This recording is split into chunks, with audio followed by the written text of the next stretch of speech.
Good morning, friends. Today is Friday. Woo, woo, woo. Just a reminder, Monday is Memorial Day, so there's no school.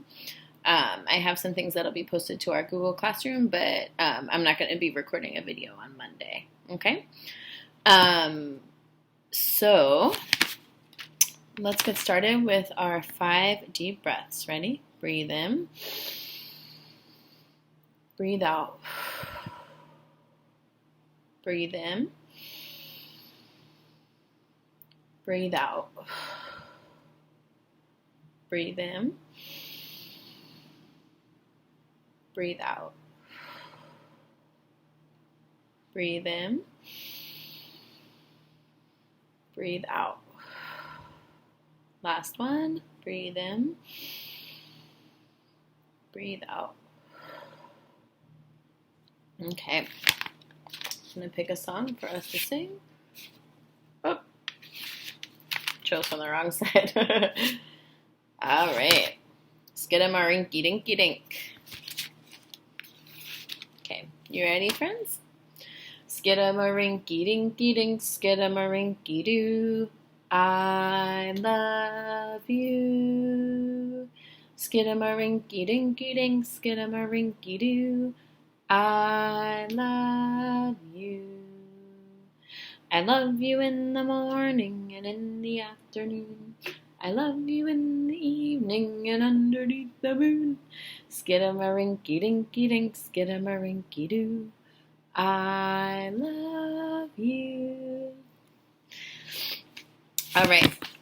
Today, I have a story from our classroom called A Squiggly Story by Andrew Larson and Mike Lowry. A Squiggly Story.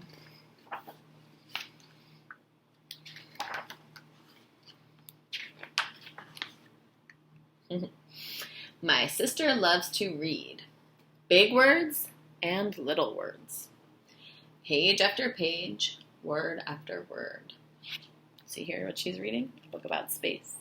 We have some friends who like to read books about space. My sister loves to write big words and little words, page after page, word after word. Sometimes I pretend I can write too. Big letters and little letters. Swirl after swirl, squiggle after squiggle. What are you doing? I asked one day while we're sitting at the kitchen table. I'm writing a story. I wish I could write a story. You can. It's easy. How? I know my letters, but I don't know many words. Write what you know. Every story starts with a single word, and every word starts with a single letter. Why don't you start there with a letter? So I get my crayons and pencils and a pad of paper, and I start to write. I start with a single letter. It's an easy letter. What letter is that? Hi. That's me. That's a good beginning. Now what?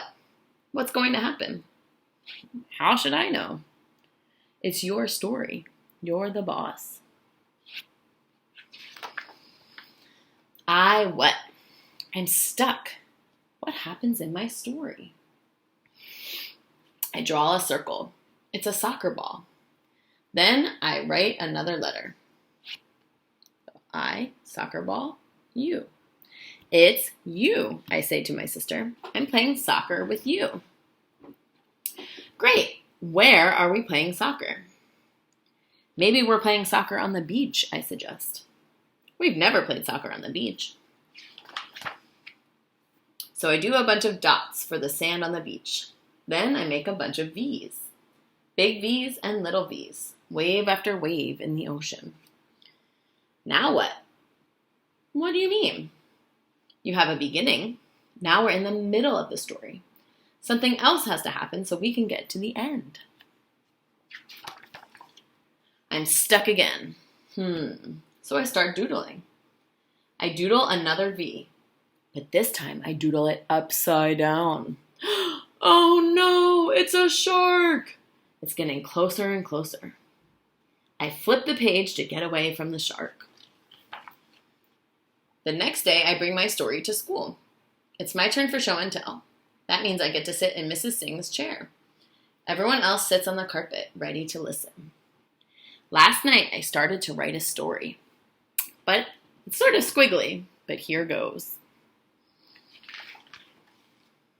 Once upon a time, there was a brother and a sister, and they loved to play soccer. I soccer you. One day, they had an idea. They decided to play soccer on the beach. So they went to the beach and played soccer.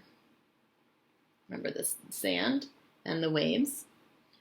Then they noticed something coming towards them in the water. Remember this? It was a shark, a real live shark. It was getting closer and closer, and it was getting bigger and bigger.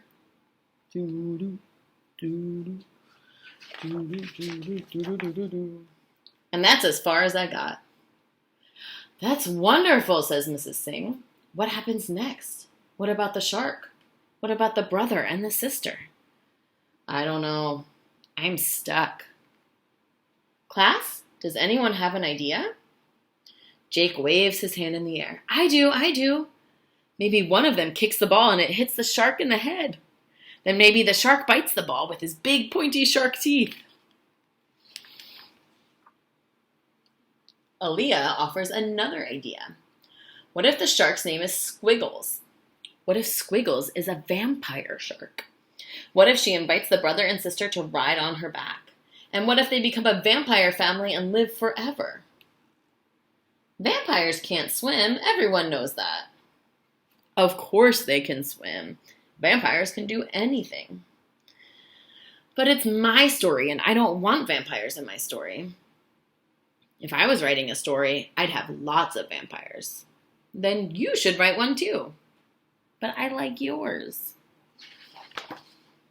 That night, after dinner, I sat down beside my sister. Her face is buried in a book. I've been thinking about my story all day, and I still don't know how to end it. Remember, you're the author, she says without looking up. You can do whatever you want. So I get my pencil, and I start with a bunch of stars. Then I add a few exclamation points. My sister told me exclamation points make things exciting, and she's right. It is exciting. I add a couple of slanty lines. What's going on? Asked my sister, looking up from her book. It's nighttime. The stars are out. The shark has gone away, and we decide to take a walk on the beach. That's when we discovered this giant rocket ship. That sounds cool. Then what happens?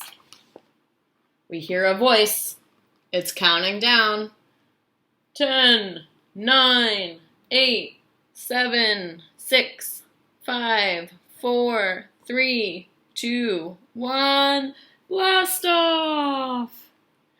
Not yet, I say, adding one more squiggle.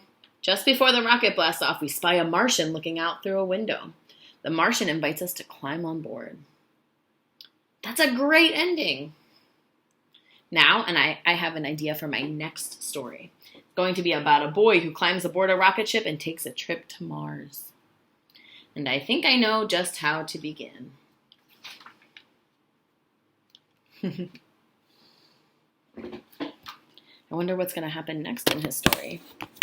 What do you think, friends? What do you think is going to happen after the boy takes a rocket ship to Mars with a Martian? All right, my friends. Remember, no school on Monday. It's Memorial Day. And I love you and I miss you, and I'll see you next time. Bye.